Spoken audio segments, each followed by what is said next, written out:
예배하시는 여러분 모두에게 주 예수님의 은혜가 함께 하시기를 빕니다.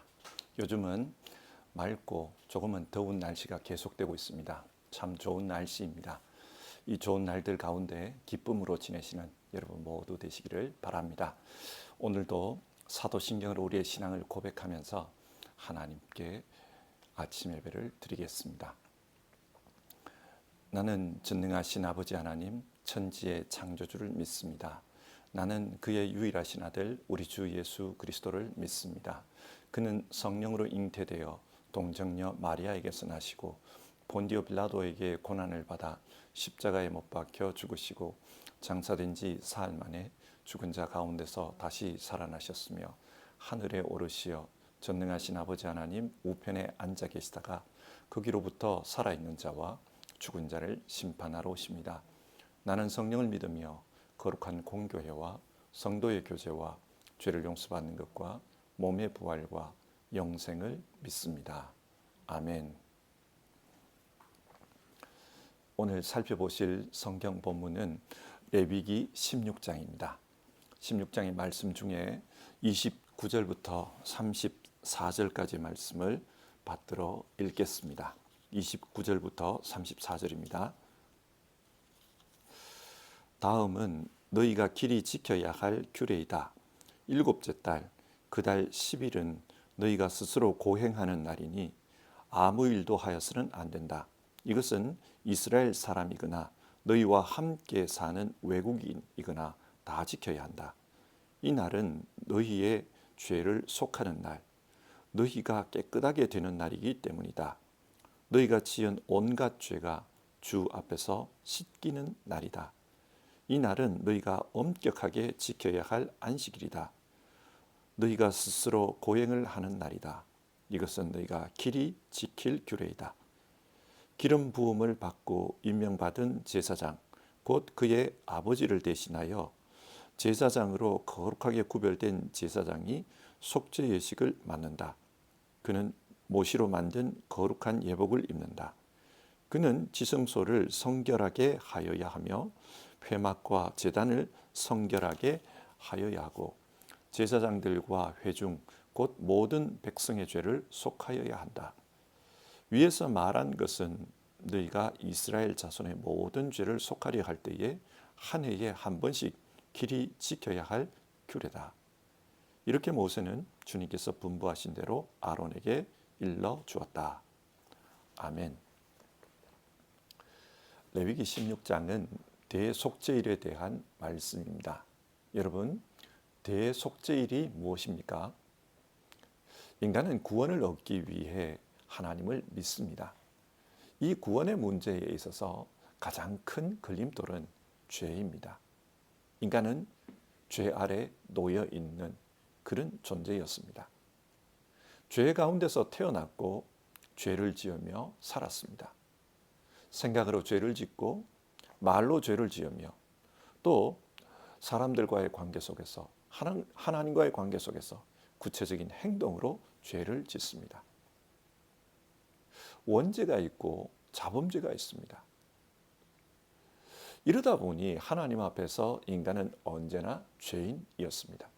그래서 성경은 의인은 없나니 하나도 없도다 그렇게 말씀합니다. 하지만 하나님은 이런 인간을 구원하길 원하셨습니다. 그래서 창세전에 이미 예수 그리스도를 예정하시고 그 예수 그리스도께서 오실 때까지 대속죄일을 통해 죄사함의 은혜를 가르쳐 주신 것입니다. 그래서 오늘 우리는 레위기 16장을 통해 대속죄일에 행해지는 일들을 알아보고 또 우리를 위해 속죄의 사역을 감당하신 그 예수님을 다시 한번 생각해 보려고 합니다. 먼저 대속죄일이 언제입니까? 이스라엘 달력으로 7월 10일이라고 합니다. 이것을 오늘날의 달력으로 바꾸면 대략 9월 말에서 10월 말에 해당될 것입니다. 성경에서 이스라엘의 새해는 7월 1일입니다. 그리고 7월 10일 대속죄일이 있고 7월 15일부터 초막절이 시작됩니다. 이렇게 보면 이스라엘 달력에서 7월에는 뭔가 행사가 많습니다. 초막절은 추수감사절입니다. 그러니까 축제의 날이지요. 자, 보십시오. 새해를 시작하는 날도 좋은 날입니다. 축제도 즐거운 날입니다. 그런데 이런 즐거운 날 사이에 대속죄일이 있습니다. 오늘 말씀 29절과 31절을 보면 이 대속죄일은 스스로 고행하는 날이다. 그렇게 말씀합니다. 굉장히 스스로를 괴롭게 하는 날이라는 말이지요. 어떻게 괴롭게 합니까? 하루 종일 금식합니다. 그리고 자기의 죄를 뉘우치면서 회개기도 하고 그러는 가운데 스스로를 괴롭게 하는 것입니다. 좀 이상하지 않습니까? 새해를 시작하고 추수감사 축제를 즐기기 전 하나님은 왜 이때에 대속죄일을 지키라고 하셨을까요? 새해와 축제, 즐거운 날 사이에 왜 스스로를 괴롭게 하는 그런 대속죄일을 정해 놓은 것일까요? 여기에는 뜻이 있습니다. 참된 새해는, 참된 시작은 하나님 앞에 죄사함을 받고 깨끗하게 되었을 때 그때 가능하다는 것입니다. 그리고 참된 즐거움, 참된 축제는 죄로부터 해방되어 구원을 받았을 때 그때 가능합니다. 하나님은 이것을 대속죄일 절기와 관련해서 가르쳐주고 계시는 것입니다. 이것은 우리 인생에도 정말 중요한 교훈입니다.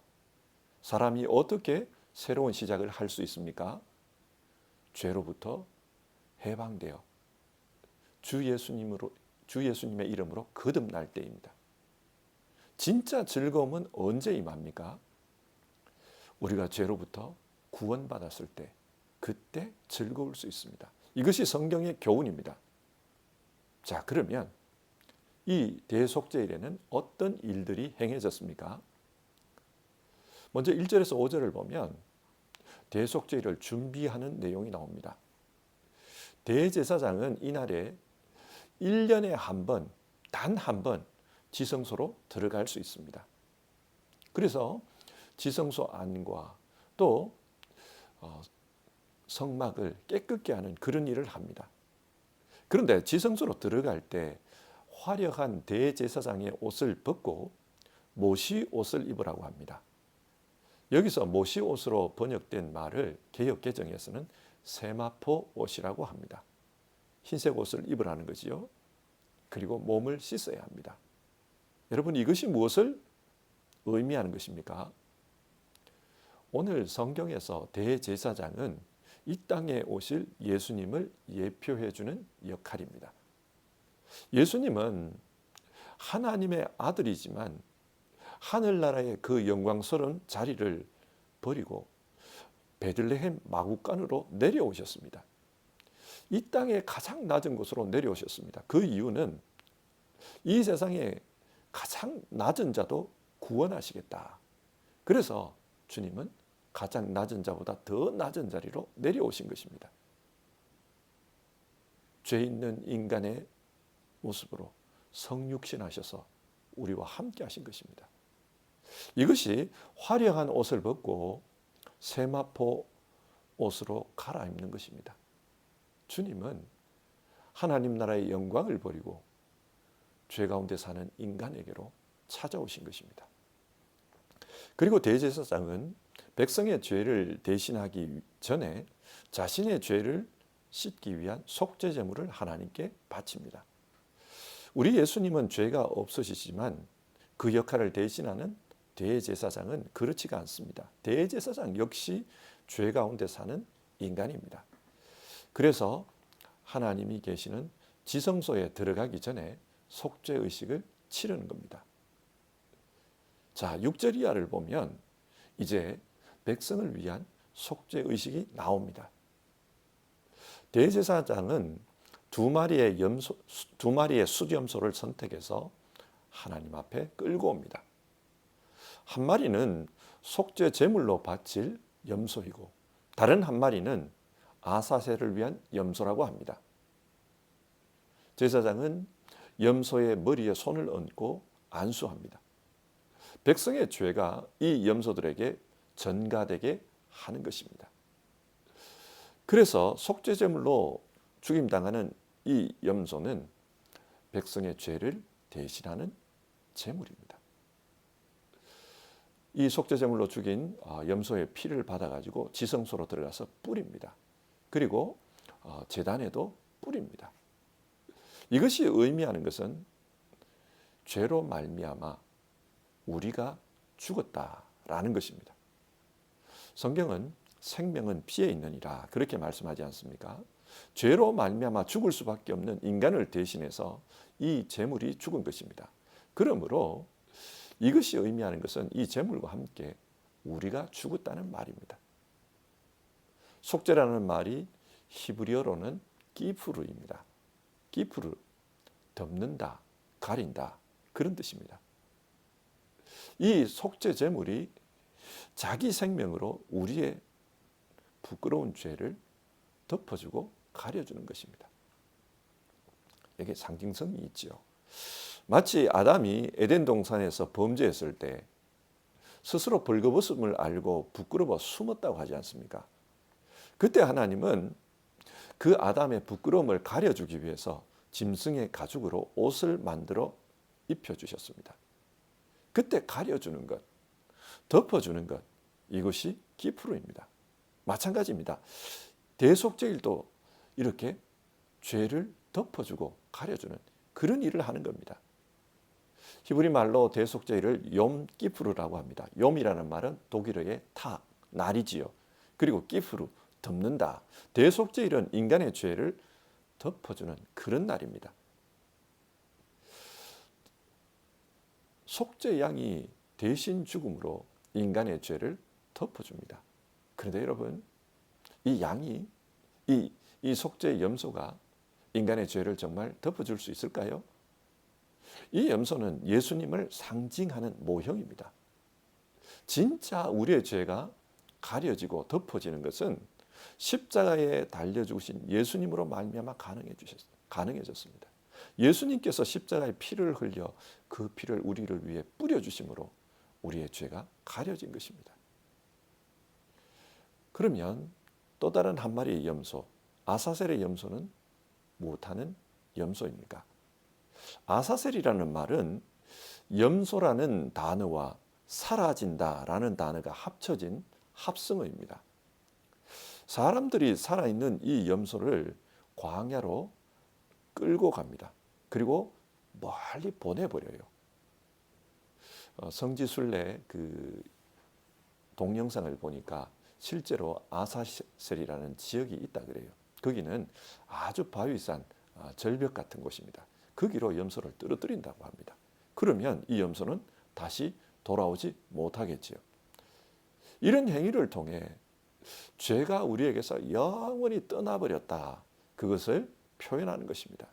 하나님은 아사셀 염소를 통해 다시는 죄가 하나님의 자기 백성에게 역사하지 못한다. 그것을 선포하시는 것입니다.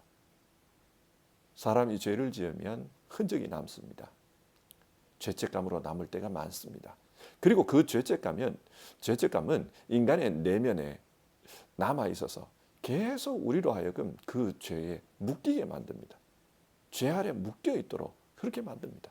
그래서 죄의 노예로 살게 하는 거죠. 하나님은 이걸 잘 아십니다. 그래서 속죄 의식을 행할 때 한 마리는 죽어서 피를 뿌려 죄를 대속하게 했습니다. 그리고 다른 한 마리는 이미 대속된 그 죄를 짊어지고 돌아오지 못할 곳으로 가게 합니다. 죄가 영원히 사라졌다는 것을 보여주는 것입니다.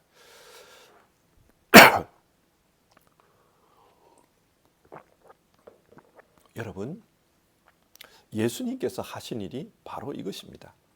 십자가에서 대속의 피를 흘려 우리의 죄를 깨끗게 하셨습니다.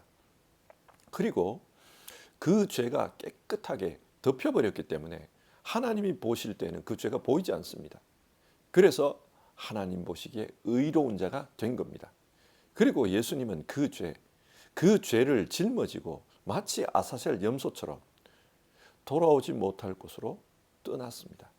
그래서 다시는 그 죄가 우리에게 역사하지 못하도록 하신 것입니다. 하나님은 예수님께서 용서하신 그 죄, 우리를 위해서 피 흘리고 짊어지신 그 죄를 다시는 기억하지 않습니다. 우리가 예수님의 이름으로 진정 회개했다면 하나님은 그 죄에 대해서 다시는 우리에게 말씀하지 않습니다. 이것이 대속죄를 통해 하나님께서 우리에게 보여주시는 약속입니다. 자, 이렇게 아사셀 염소를 광야로 보내면 그 염소를 끌고 갔던 제사장들이 전령들을 통해서 그 소식을 전해줍니다. 염소가 떠났다. 그러면 성전에 남아있던 대제사장이 전령을 통해 그 소식을 듣고 백성들에게 선포합니다. 너희의 죄가 사라졌다. 그러면 백성은 그 선포를 듣고 기뻐하는 겁니다. 자, 이렇게 속죄 제사가 끝나면 이제 대제사장은 번제를 드립니다. 번제는 모든 것을 다 태워 하나님께 올려드리는 그런 제사이지 않습니까? 여기에는 의미가 있습니다. 우리 주님께서 우리를 용서하셨다면, 우리의 죄를 다 담당하셨다면 그 다음에는 우리는 어떻게 해야 하는가? 주님께서 우리의 죄를 다 담당했습니다. 이제 우리는 우리의 것이 아닙니다. 주님께서 피로서 우리를 사신 것입니다. 그러므로 이제는 주님의 백성으로서 자신의 모든 것을 주님께 드리며 살아야 합니다. 온전히 헌신된 번제의 제물처럼 살아야 합니다. 그래서 하나님의 사람으로서 하나님 앞에서 살아야 하는 것입니다. 성경 그걸 말합니다. 자, 오늘 말씀을 한번 정리해 봅시다. 하나님은 대속죄를 통해 우리가 어떻게 죄로부터 깨끗해질 수 있는지 그것을 보여주셨습니다. 이 대속죄일의 제사장과 제물들은 예수 그리스도를 상징합니다. 우리는 오직 예수님을 통해서만 죄로부터 깨끗해질 수 있습니다. 예수님은 우리의 대제사장으로서 우리를 대표해 하나님 앞으로 나아가셨습니다. 지성소로 들어가 우리의 죄를 담당하셨습니다. 그래서 히브리서는 하나님과 우리 사이의 휘장을 예수님께서 자신의 몸으로 찢으셨다. 그래서 하나님 앞에 담대하게 나아갈 수 있는 길을 열어놓으셨다. 그렇게 말합니다. 하나님과 우리는 이제 허물이 없는 사이, 장벽이 없는 사이가 되었습니다. 구약시대 죄 아래 살던 사람들은 하나님 앞에 나아가는 것이 두려웠습니다. 심지어 하나님의 이름을 부르는 것도 두려웠습니다. 그러나 우리는 하나님의 이름을 부르며 담대히 하나님 앞으로 나아갈 수 있습니다. 그래서 하나님 앞에 나아가 자기 문제를 가지고 기도할 수 있습니다. 이 모든 것이 가능해진 것은 예수님 때문입니다. 우리의 대제사장이신 예수님께서 그렇게 하셨습니다. 또 예수님은 우리를 위한 속죄의 제물이 되어주셨습니다. 그래서 그 피로 우리를 깨끗게 하셨습니다. 그리고 우리의 죄를 짊어지고 돌아올 수 없는 곳으로 가셨습니다. 그래서 우리는 죄와 상관없는 그런 사람이 될 수 있었습니다. 여러분, 이것을 기억하고 살아갑시다. 우리는 여전히 실수하고 죄를 지으며 넘어질 때가 있습니다. 그러나 예수님은 이런 우리의 모든 허물과 죄를 이미 다 담당하셨습니다. 그래서 죄로부터 떠난 자, 하나님 앞에서 의로운 자로 불리게 해주셨습니다. 이런 예수님의 사역, 예수님의 은혜를 기억하면서 살아갑시다. 그리고 이제는 우리가 예수님의 사람이 되었다는 것, 예수님께서 피로서 우리를 사셨다는 것, 그것을 알고 살아갑시다. 예수님으로 말미암아 새로워진 존재, 예수님으로 말미암아 거듭난 존재. 그래서 이 땅에서 예수님의 사람으로 예수 따라가는 그런 삶을 사는 우리 모두가 되었으면 좋겠습니다. 주님께서 우리를 위해 속죄의 일을 다 행해 주셨습니다. 이제는 예수님의 사람으로 살아가는 우리 모두가 됩시다. 같이 기도하겠습니다. 하나님, 오늘 말씀을 통해 우리를 깨끗게 하신 주님의 역사를 다시 살펴보았습니다. 십자가는 우리 인생을 새롭게 한 사건이며 예수님의 생명으로 우리의 생명을 덮어주신 그 사건이라는 것을 기억합니다. 하나님, 이것을 알고 새로운 삶을 사는 우리 모두 되게 하옵소서. 더 이상 죄 아래 짓눌려 살지 않게 하옵소서. 과거의 기억, 또 과거의 죄, 그것은 회개와 함께 이미 떠났다라는 것을 알게 하옵소서. 이제는 예수님이 우리를 위해 값을 치르고 사들인 예수 사람이라는 것을 알고 예수님 안에서 자유롭게 살게 하옵소서. 예수님을 믿고 예수님을 따라 살아가는 예수 사람으로서, 예수 제자로서 사는 우리 모두 되게 하옵소서. 온전히 하나님께 드려진 예수 사람으로 사는 우리 성도님들 다 되게 하옵소서. 오늘 하루도 모든 성도님들의 삶 속에 말씀으로 임재하시고 성령으로 역사해 주셔서 그 생각과 가치관과 인격이 예수 사람으로 살도록 역사해 주시옵소서. 우리 주님 예수님의 이름으로 기도드립니다. 아멘. 오늘도 성경 말씀을 기억하면서 온전히 예수 사람으로 살아가는 우리 모두 되기를 바랍니다. 주님 가르쳐 주신 기도로 아침 예배를 마치겠습니다. 하늘에 계신 우리 아버지, 아버지의 이름을 거룩하게 하시며 아버지의 나라가 오게 하시며 아버지의 뜻이 하늘에서와 같이 땅에서도 이루어지게 하소서. 오늘 우리에게 일용할 양식을 주시고 우리가 우리에게 잘못한 사람을 용서하여 준 것 같이 우리 죄를 용서하여 주시고 우리를 시험에 빠지지 않게 하시고 악에서 구하소서. 나라와 권능과 영광이 영원히 아버지의 것입니다. 아멘.